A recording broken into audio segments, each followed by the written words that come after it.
Halo semuanya, di episode yang lalu kita sudah melihat bagaimana masa lalu Raymond Spencer. Dan untuk episode kali ini, kita akan membahas bagaimana hubungan Kylo Grey dengan keluarganya dan melihat bagaimana masa lalunya. Dan tidak usah berlama-lama, yuk kita langsung aja ke ceritanya.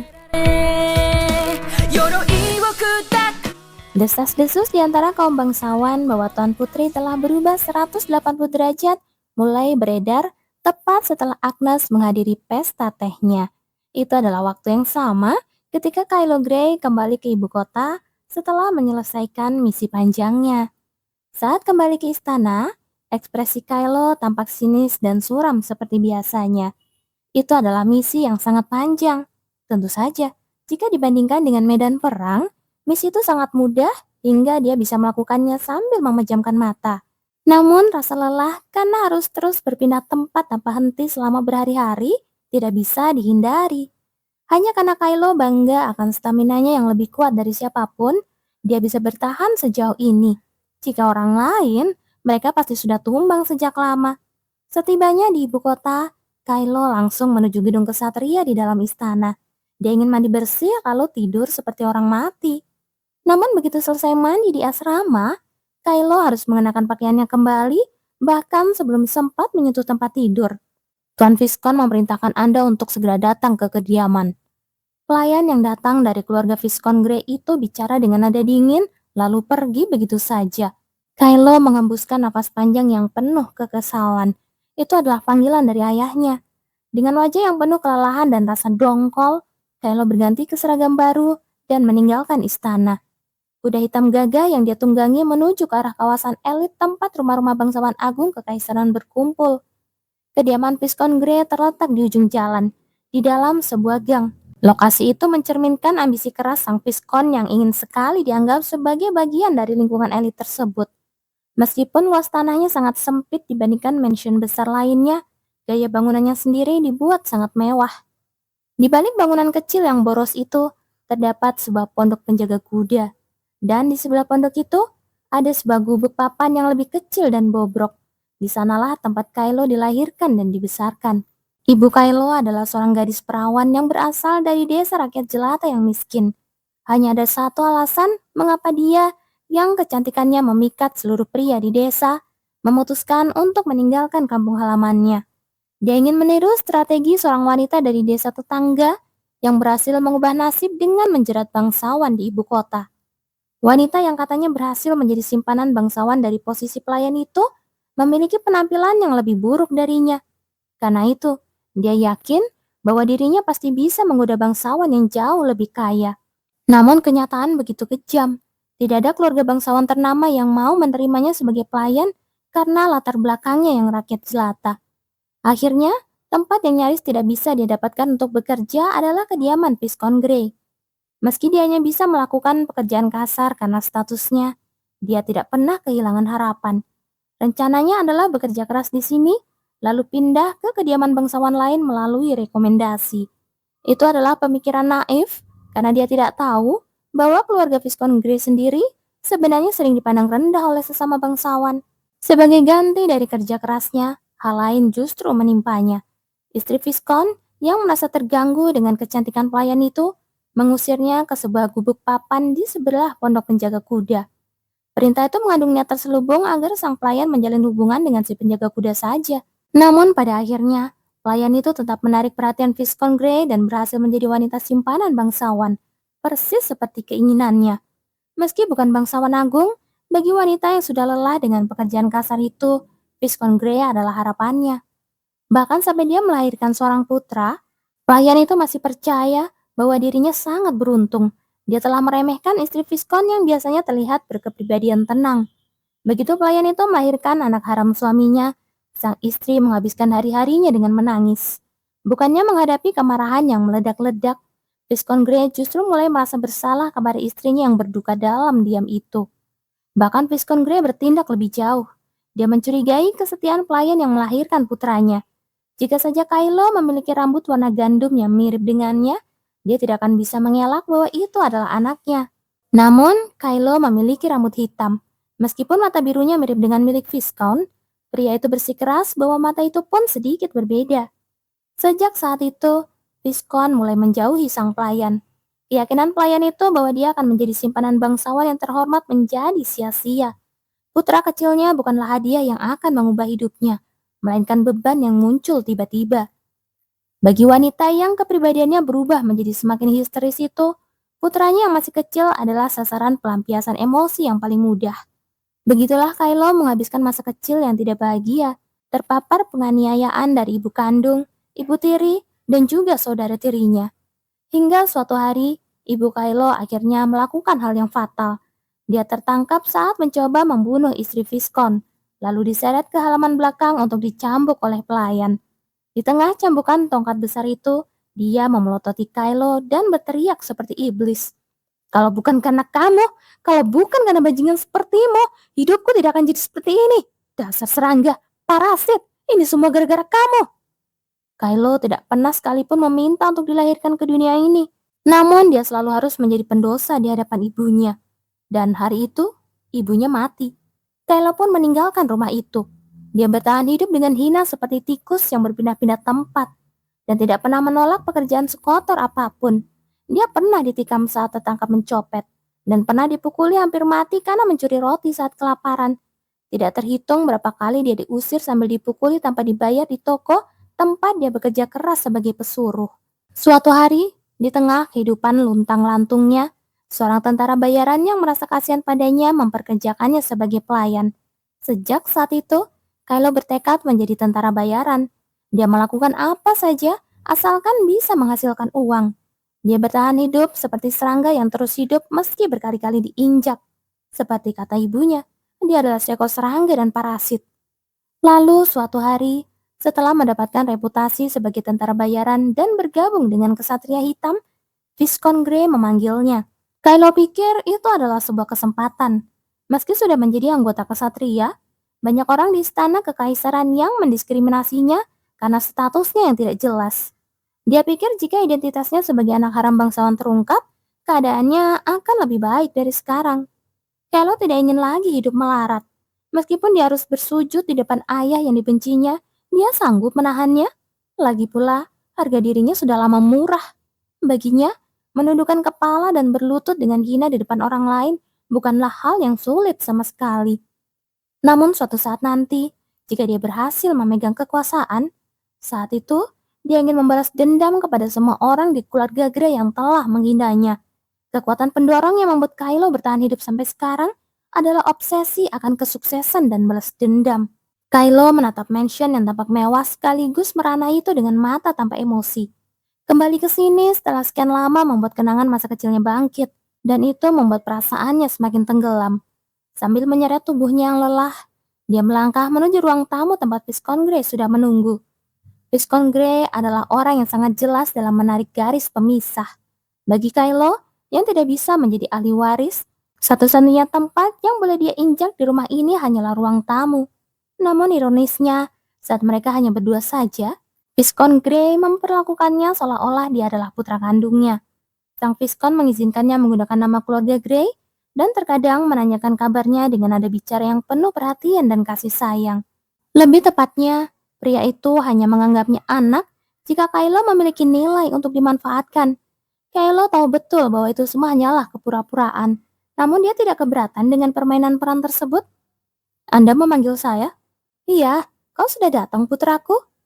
Austin Grey adalah pria kurus dengan kesan wajah yang tajam. Kontras dengan wajahnya yang tampak kering, rambut dan kulitnya terlihat berminyak. Duduklah di sini. Sang Viscount yang duduk di kursi utama mempersilahkan Kylo duduk di kursi yang berseberangan secara diagonal darinya. Austin Grey tampak sangat boros, mengenakan segala jenis barang mahal, mulai dari pakaian hingga aksesori. Dia sangat membenci istri dan anak-anaknya yang berfoya-foya, namun dia selalu bermurah hati dalam memanjakan dirinya sendiri. Kylo menatap ayahnya yang ukuran tubuhnya bahkan tidak sampai setengah dari tubuhnya sendiri, lalu duduk di tempat yang dipersilakan. Ya, rasanya sudah cukup lama sejak terakhir kali kita bertemu. Benar. Apakah selama ini Anda sehat? Tanya Kylo dengan suara rendah namun sopan. Dari luar dia terlihat seperti bawahan yang penurut, sama sekali tidak terlihat seperti seorang anak.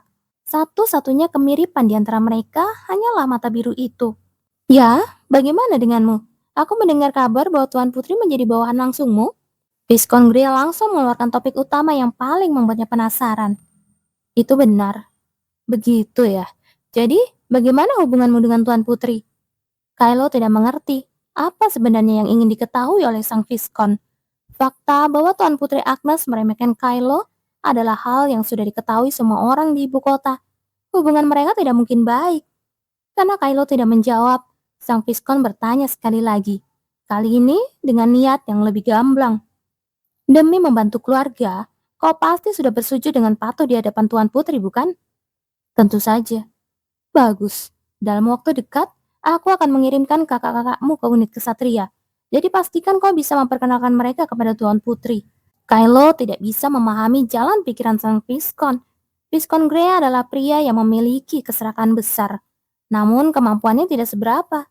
Meskipun dia adalah bangsawan istana yang bisa keluar masuk benteng kekaisaran, dia tidak memiliki koneksi dengan bangsawan agung manapun, tidak mendapatkan kepercayaan dari atasan, dan tidak memiliki wilayah kekuasaan.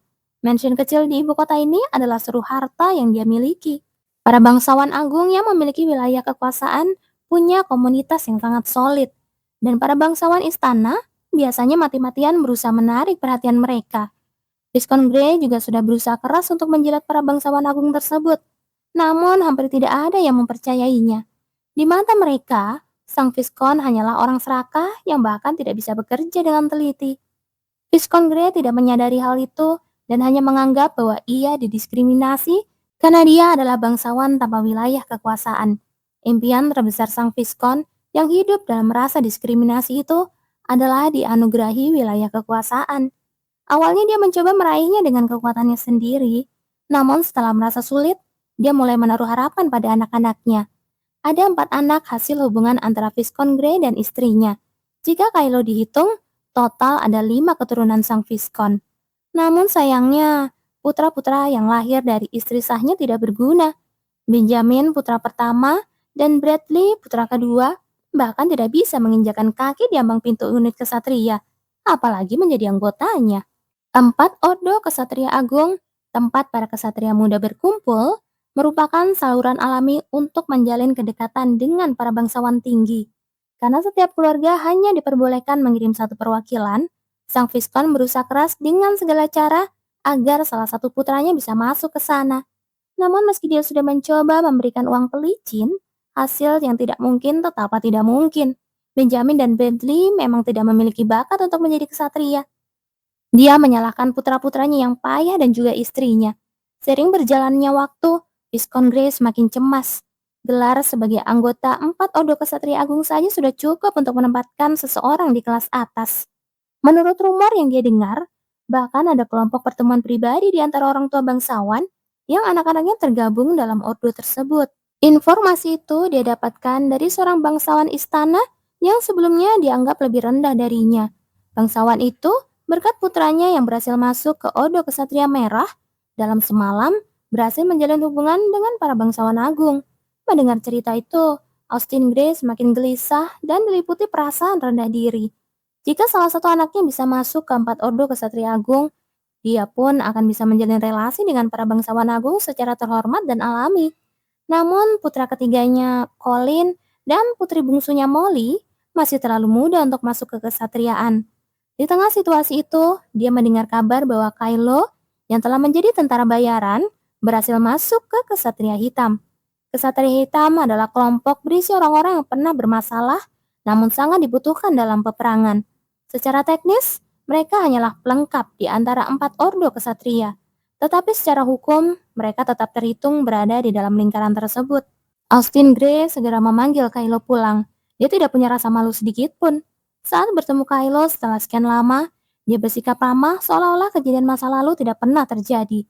Dengan lembut dia menghibur Kylo, bertanya apakah dia merasa didiskriminasi karena status yang tidak jelas, dan mengizinkan Kylo menggunakan nama keluarga Grey.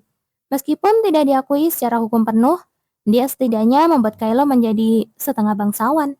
Austin yakin Kylo akan berterima kasih kepadanya. Karena itu, dia merasa berhak mendapatkan balasan dari Kylo. Meski Kylo adalah anak yang dulu dia buang seperti sampah, Bukankah anak itu tetaplah miliknya? Kesatria hitam memang bukan ordo yang terhormat, tetapi tetap saja banyak orang yang sangat ingin masuk ke sana. Kesatria hitam dipenuhi oleh orang-orang kasar dan payah. Sulit untuk mengharapkan adanya pertemuan sosial bagi orang tua mereka seperti ordo lainnya. Namun Viscount Grey tetap bertahan. Dia percaya suatu saat nanti akan tiba momen di mana dia bisa memanfaatkan Kylo Grey dengan benar. Waktu pun berlalu dan kesempatan itu tiba. Kebetulan saat ini di ibu kota beredar rumor manis di kalangan bangsawan yang memiliki putra. Rumornya, Putri Agnes telah membatalkan pertunangannya dengan Raymond Spencer. Itu artinya, siapapun punya kesempatan untuk menjadi menantu kaisar. Di saat semua orang heboh mencoba mencari koneksi dengan Putri Agnes, Viscount Grey merasa akhirnya peluangnya telah datang. Putri Agnes saat ini adalah anggota Kesatria Hitam dan merupakan bawahan putranya. Bukankah kaisar secara khusus memberikan perintah kepada putranya? Belakangan ini, beberapa bangsawan istana mulai bertanya-tanya kepadanya. Mereka mencoba mendekati Viscount Grey untuk menanyakan apakah putranya bisa menyambungkan koneksi dengan sang putri. Nada bicara dan tatapan mereka yang penuh rasa iri adalah bukti bagi Viscount Grey bahwa kesempatannya telah tiba. Sang Viscount ingin dengan cara apapun membuat putra pertamanya Benjamin atau putra keduanya Bradley menarik perhatian sang putri. Siapapun di antara mereka berdua tidak masalah. Kenapa kau diam saja? Bagaimanapun dia adalah bawaan langsungmu. Masa mengurus hal sepele seperti itu saja kau tidak bisa? Sang Viscount mendesak. Kylo mengangkat pandangannya yang sedari tadi tertunduk. Begitu mantap mereka bertemu, sang Viscount sesaat tersentak. Mungkin karena telah hidup keras sebagai tentara bayaran dan terlalu lama di medan perang, Kylo terkadang memancarkan aura mengerikan yang sulit digambarkan. Viscount Grey tahu betul betapa terkenalnya reputasi buruk Kylo di medan perang. Lagi pula, dialah yang sengaja memperbesar rumor tersebut. Para bangsawan mencemooh Kylo sebagai orang rendahan. Tetapi semakin reputasi buruknya menyebar, mereka justru tidak berani sembarangan terhadap Viscount Grey. Seperti rubah yang berdiri di belakang harimau. Begitulah cara sang Viscount memanfaatkan Kylo selama ini. Jika ada yang ingin kau katakan, katakan saja. Sang Viscount berbicara dengan nada berwibawa, mencoba menyembunyikan rasa takutnya. Kylo bertanya seolah tidak mengerti.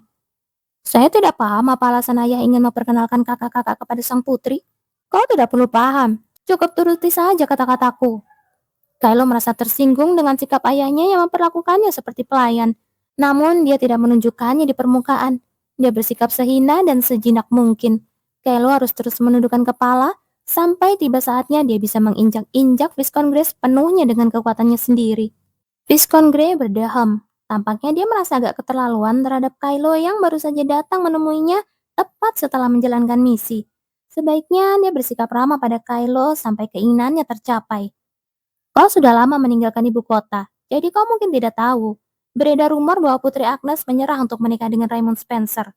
Dan aku ingin menjadikan salah satu kakakmu sebagai menantu kaisar. Baru saat itulah Kylo mengerti isi pikiran sang Viscount. Dia hampir saja mendengus mengejek. Sang Viscount benar-benar tidak tahu apa-apa tentang Putri Agnes. Putri Agnes bukanlah tipe wanita yang akan menyerah pada Raymond Spencer semudah itu. Sepertinya, semua orang salah paham hanya karena sang putri mempermalukan Raymond sekali di depan umum. Alih-alih menyanggah, Kylo mengangguk patuh. Dan lagi pula, sekecil apapun kemungkinan Putri Agnes menyerah pada Raymond, tidak mungkin kakak-kakaknya akan masuk dalam kriterianya. Mimpinya terlalu tinggi. Putri Agnes adalah wanita yang sejak lahir tidak pernah memiliki apapun selain yang terbaik. Kakak tirinya hanyalah barang rongsokan. Jangankan pesona sebagai pria, pesona sebagai manusia pun tidak ada pada mereka. Sang Viscount jelas tidak bisa menilai anak-anaknya secara objektif. Kylo merasa muak harus menyeret tubuhnya yang lelah sampai ke sini hanya untuk mendengar omong kosong tidak berguna seperti ini. Dia ingin segera pergi dan tidur seperti orang mati. Namun sang Viscount berkata seolah-olah sedang berbaik hati. Mumpung kau di sini, makan malamlah dulu bersama keluarga. Kebetulan sudah waktunya makan. Baiklah. Sebenarnya, dia ingin masa bodoh dengan makan malam dan segera pulang. Tetapi Kylo sekali lagi menjawab dengan patuh. Jika mereka makan bersama, maka istri Viscount dan anak-anaknya juga akan ada di sana. Kylo tahu betul bahwa keberadaannya sendiri merupakan stres besar bagi mereka. Menahan rasa lelahnya, Kylo bangkit berdiri. Makan sambil melihat wajah orang-orang yang dulu menyiksanya berkerut karena kesal. Sepertinya itu akan menjadi makan malam yang menyenangkan.